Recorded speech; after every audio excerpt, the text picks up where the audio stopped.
Seja bem-vindo ao canal Rômulo Alencar. Deixe seu like, curta e compartilhe o vídeo. Foi de brincadeira? Foi de brincadeira? Te vi uma vez e me apaixonei.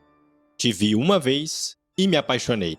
Quem não lembra do grupo infantil que se apresentava no programa do Raul Gil no SBT? 3 crianças aplaudidas por milhões de pessoas que admiravam suas apresentações nos estúdios do programa semanal. Já percebeu como grande parte das pessoas tem a tendência a se emocionar e simpatizar instantaneamente quando crianças estão realizando alguma performance artístico-musical? Em geral, aquelas pequenas figuras nos encantam pela inocência e, sem qualquer intenção, entorpecem nossos sentidos para o objeto da performance. Iniciei este vídeo com um dos objetos de performance do trio Molecada. Sim, meu amigo, mas o que é que tem se apaixonar? Ora, na verdade, não tem nada demais quando consideramos o significado isolado da palavra paixão, que é um grande sofrimento, martírio, ou ainda um sentimento, gosto ou amor intensos a ponto de ofuscar a razão. No entanto, a música não para por aí, correto? Embora as letras das músicas estejam ficando tão curtas que não demora muito para que isso aconteça. Tão engraçadinho, menina. Tão engraçadinho, menina. Tão engraçadinho, menina, seu requebrar. Na hora da dança, requebra gostoso, rebola a bundinha, vai até o chão. Todo texto possui um contexto que define se as palavras ali empregadas estão sendo utilizadas em seu sentido literal e primário ou em um sentido metafórico e secundário. Isoladamente, a palavra apaixonar não apresenta um contexto sexual, mas associada com o restante do texto, passa a apresentar. Falou um pouco lá em 30, 40, né, sobre a desumanização da arte, né? A arte começou a perder contato com o povão. O povão que eu digo é as pessoas comuns, né? E começou a ser uma coisa também inédita, eu acho, na história da humanidade, que é a produção de obras de arte para artistas. Porque fora do âmbito artista ninguém estava entendendo o que estava acontecendo, né? Aí depois a gente vê a cultura pop, né, de Orwell, etc., que criam aí sim uma arte mais popular, mas que está já veiculada pela mídia, né? Aí o que aconteceu? Aí, aos poucos, a coisa foi degradando, e o que a gente vê hoje, quando tem uma forma, ela é muito primária, e aí eu acho que não tá, é uma consequência de uma coisa muito mais ampla, social mesmo e cultural, né? Que é uma espécie de desaparecimento das dimensões mais altas da existência. As artes ficam ou se rebelando e tentando ainda na esteira aí do movimento comunista e da escola de Frankfurt, destruindo a cultura ocidental cristã, né, na esperança de que surja algo que seria melhor, né? Ou então você tem uma arte que apela aos instintos mais básicos, né? Que no fundo assim são sexuais. Se a gente olhar, né, o que a gente ouve em geral em música hoje, está muito apelando mesmo para uma coisa muito corporal, sem nenhuma. Quando eles falam em amor, eles estão falando em sexo, na verdade. Não tem nada contra sexo, mas sexo é sexo e amor é amor, né? Nos últimos 30 anos isso piorou formidavelmente. Mas então todos os escritores e letristas terão que utilizar o sentido literal das palavras agora? Essa é a pergunta errada para o momento. A pergunta certa é: por que temos crianças realizando performances artístico-musicais hipersexualizadas em escolas, bailes funk, sarais e em redes de TV e na internet? A resposta que apresentarei neste vídeo é muito simples. Tem muita gente ganhando dinheiro com isso. Algumas dessas crianças ganham tanto dinheiro que os pais deixam de ser pais e se tornam administradores da carreira artística de seus filhos. Os pais veem no filho uma maneira de sair da pobreza ou expandir sua riqueza e até de deixar de trabalhar. É muito difícil argumentar com uma pessoa quando o seu meio de subsistência é o alvo da questão. Nessa hora, a lógica e a razoabilidade perdem lugar para a segurança e o sentido de autopreservação financeiro, e os pais empresários começam a ignorar que seus filhos se tornaram seus mantenedores. Desconsideram ou desconhecem o risco que as crianças estão correndo ao serem expostas tão precocemente à temática sexual.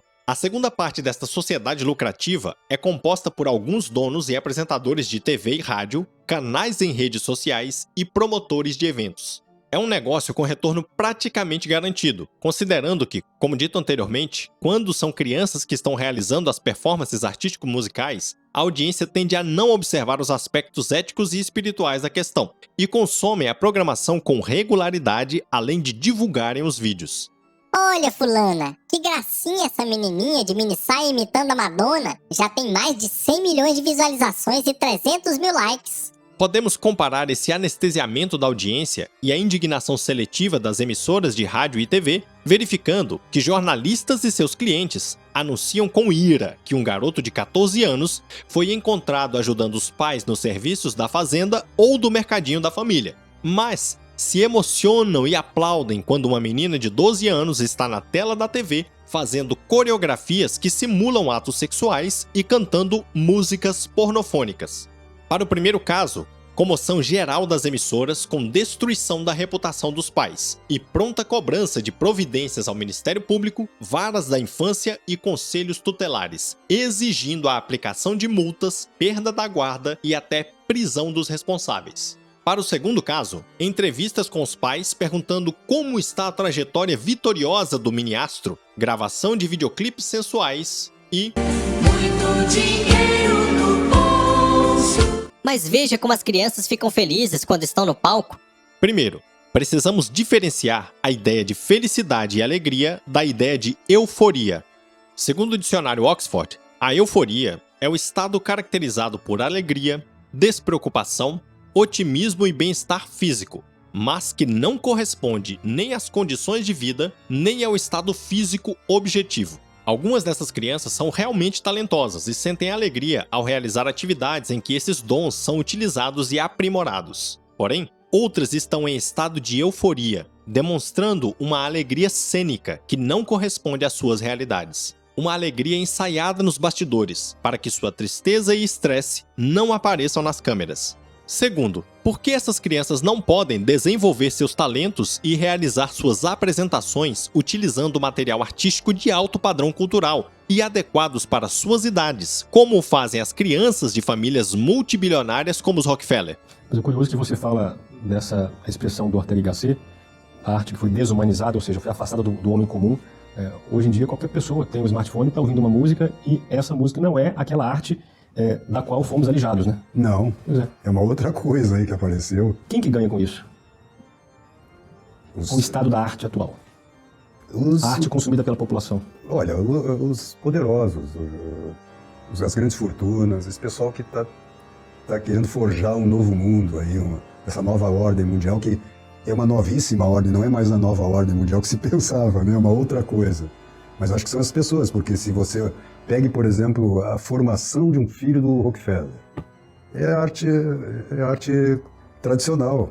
Ele não vai, né? Isso aqui é feito para, vamos dizer, alienar a população. Quanto mais alienada a população estiver, mais os poderosos têm domínio sobre essa população, né? É um perigo isso aí. Eu acho que assim, os governos ganham também, né? Mas eu acho que o sistema financeiro, em última instância, é quem mais ganha. Então você está dizendo que os pais dos artistas mirins estão prejudicando seus próprios filhos? Em muitos casos, sim. Alguns de maneira proposital, para obtenção de vantagens financeiras e por sadismo. Outros pela projeção de uma carreira artística que os pais têm ou sonharam em ter para si mesmos. Veem nos filhos a possibilidade de realização de tudo que não puderam fazer. E outros acidentalmente. Retirei um exemplo do material publicado pelo jornalista Tiago Cortez em parceria com o perfil @Bolsonaro Tem Razão. Acompanha na tela. Wesley Safadão e o novo hino da erotização infantil. Vai sentando novinha, sentando, macetando. O cantor Wesley Safadão convocou sua filha Isis, de apenas 8 anos, para apresentar seu novo hit, Macetando. A criança participa de um vídeo no qual faz uma coreografia que acompanha a letra da música, que tem trechos sexuais explícitos. Eis um trecho da letra de Macetando. Bota head de melancia pra novinha. Tu vai ver putaria. Chama a amiguinha. O baile vai ferver. Só quem é gostosa levanta a mão. E vai sentando, sentando novinha. Vai sentando, macetando. Antes de qualquer acusação de moralismo, é preciso enfatizar que o problema aqui é uma menina de 8 anos dançando uma música cuja letra é puro duplo sentido sexual, sendo incentivada pelo pai, Wesley Safadão, a fazer uma coreografia para a música. Além disso, uma voz infantil é ouvida em Macetando, em uma clara tentativa do artista em buscar algum vínculo com o público infantil, apesar da letra de conotação sexual ser apropriada somente para os adultos. Isso é cada vez mais comum na indústria da música no Brasil. A psicóloga infantil e doutora em educação Cecília Antpoff criticou o cantor. É com o coração dilacerado que vejo crianças sendo erotizadas pelo acesso a músicas e danças apelativas, que desrespeitam a fase de desenvolvimento em que estão, disse. A música nova tá aqui, ó, Macetando Safadão, participação da Is, não só dançando. Vai, bebê, ela também tá cantando, tem que respeitar. E a pergunta é, qual cidade eu vou gravar a próxima música do Safadão? Coloca nos comentários, toma nos...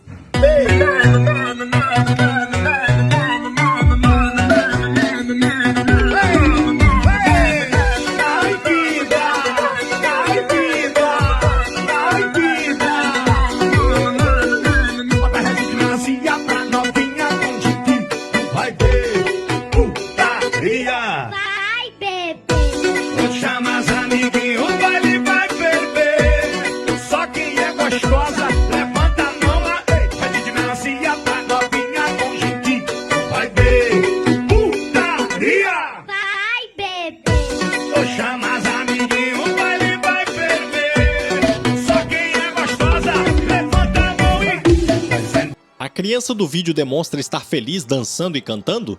Sim. A alegria demonstrada com a realização de uma atividade é motivo suficiente para que seja permitida e incentivada pelo pai a simular movimentos sexuais? Qual a necessidade de se colocar uma menina de 8 anos em um clipe onde o objeto de performance fala em putaria, sentar e macetar? Que tipo de alimento está sendo dado para a formação do imaginário das crianças que terão contato com esta música? Coloca sua opinião aí nos comentários. O ator e professor de teatro Roberto Malé, em entrevista realizada na Brasil Paralelo, no programa Contraponto, afirma que o artista apresenta a obra para que a audiência receba o conteúdo e o interprete para sua própria realidade. As artes nos dão as imagens através das quais nós entramos em contato com a realidade. Ou, o que hoje em dia é comuníssimo, as imagens que nos alienam da própria realidade, porque esse é o grande perigo das obras de arte, né? Elas são usadas, e hoje em dia, não só com a propaganda, mas com a propaganda, que não seria, hoje em dia nem a propaganda mais ideológica, já é uma ação mais sutil, que é a formação de um imaginário, vamos dizer assim, né? Que vem carregada de um sentido ideológico. Isso é, de uma certa forma, uma novidade na história da humanidade, né? Os artistas nunca tiveram, por mais que eles tenham posições políticas e mesmo ideológicas claras, vamos dizer assim, quando eles produzem a obra, eles produzem a partir dessa, vamos dizer, intuição expressiva que se dá através de imagens. Um dos nossos maiores escritores, o Graciliano Ramos, que era um comunista, né, e tinha, vamos dizer assim, uma posição ideológica muito definida, quando escrevia, claro que partia de uma visão que era comunista, mas não tinha nenhuma carga ideológica na própria obra, né? Isso é uma coisa que acontece mais recentemente. Eu, Rômulo Alencar, não quero na formação do imaginário da minha filha a normalização da sexualização e a banalização de seu corpo, por saber das graves consequências que serão desencadeadas em sua vida. Sendo eu um artista e considerando que quero o bem para minha filha, por que eu usaria meus dons para levar esse tipo de mensagem para os filhos de outras pessoas? Malé fala que as artes nos dão as imagens através das quais nós entramos em contato com a realidade, ou, o que hoje em dia é comuníssimo, as imagens que nos alienam da própria realidade. Esse é o grande perigo das obras de arte. Faço minhas as palavras dele e acrescento que o entretenimento também tem esse poder. Um show musical tem o poder de enriquecer ou empobrecer nosso imaginário. Eu acho que o fundamental é preservar, reproduzir, sabe? Eu ouço muito ainda música antiga e vejo que os meus alunos mesmo, às vezes alunos que me acompanham há 10, 15 anos já, desconhecem essa arte. Né? Pré-60, por exemplo, no Brasil, nós tínhamos grandes compositores populares que faziam letras de música que hoje são impensáveis, né?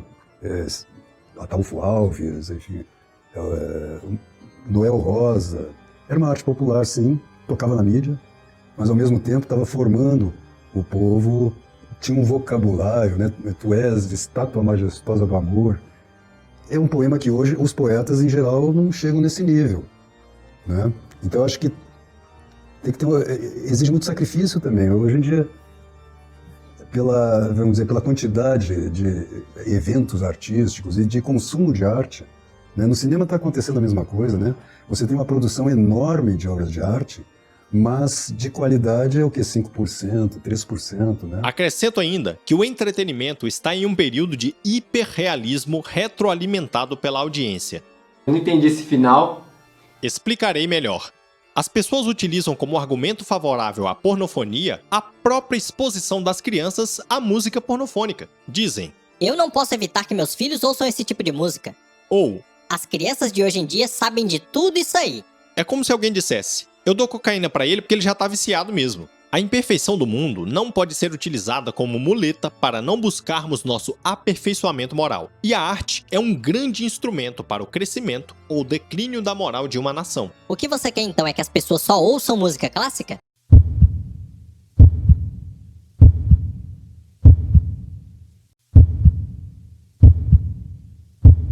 Analisemos o que ele disse sobre a função do artista. De uma certa forma, ele tem que ter uma vida mais sacrificada, mais ascética, para poder contemplar realidades que são mais altas e que não são acessíveis diretamente às pessoas. E aí traduzir isto em imagens que sim, são acessíveis. Bach traduzia a palavra de Deus nos trabalhos que realizava para as igrejas.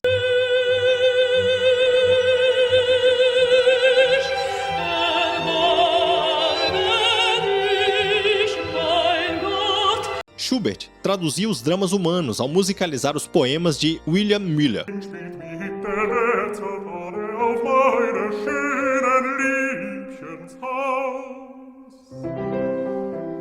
Luiz Gonzaga cantava as alegrias e tristezas dos brasileiros, principalmente dos nordestinos.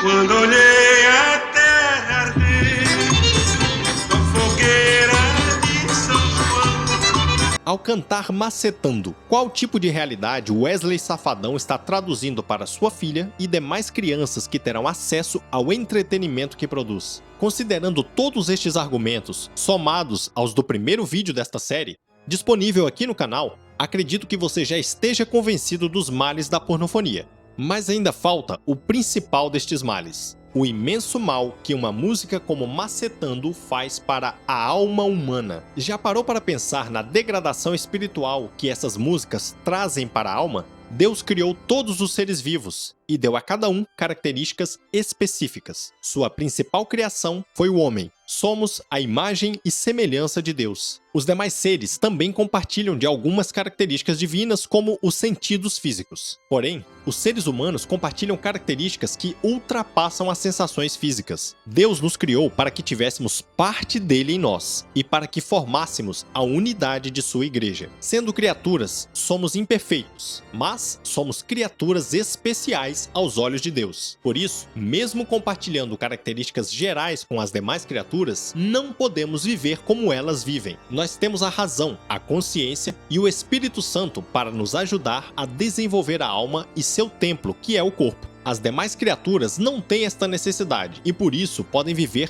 apenas para satisfazer seus prazeres físicos. Elas não possuem uma alma que deve buscar se assemelhar à alma de Cristo para terem a possibilidade de estar junto dele em sua casa. O ser humano não deve buscar o prazer em todas as ocasiões. Em muitas delas deve sofrer, contemplar e se doar, coisas que as demais criaturas não precisam experimentar. Nós não podemos e nem devemos apenas viver macetando por aí. Como falei anteriormente, o ser humano não é e nem pode ser perfeito, mas temos que utilizar os dons que Deus nos deu da maneira mais perfeita possível. Você acha que eu posso gostar de quem canta com a Buda? Eu fui íntimo deles, Regina. Eu não posso gostar de quem canta com o Buda.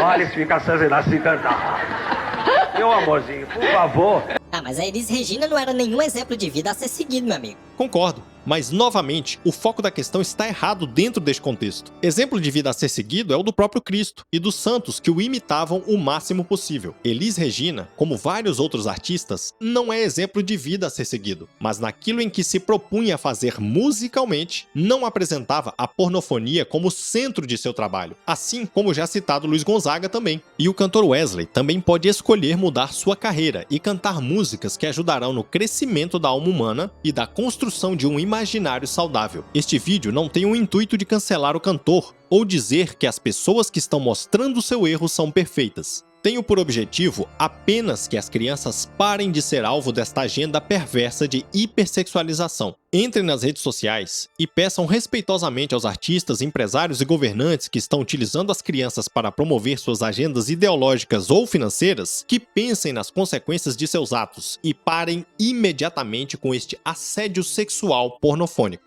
As obras de arte, elas são mediações também, né? Quando eu vejo uma obra, a obra não tem um fim em si mesma. A obra é como uma janela para a própria realidade. Ela é uma espécie de visão que o artista tem de um aspecto da realidade que, traduzido, esse aspecto dá para o espectador uma visão da própria realidade. É como que esse aspecto é transparente e ilumina a nossa vida concreta, o mundo concreto, né? Então, o objetivo dos grandes artistas sempre foi iluminar as inteligências. E quando você vê a realidade concreta, a real, né, a verdade, você a ama. Então você também valoriza, resgata, vamos dizer, os valores mais altos da própria realidade. Os grandes artistas sempre fizeram isso, nos revelam o que nós somos, né? Um abraço e até a próxima!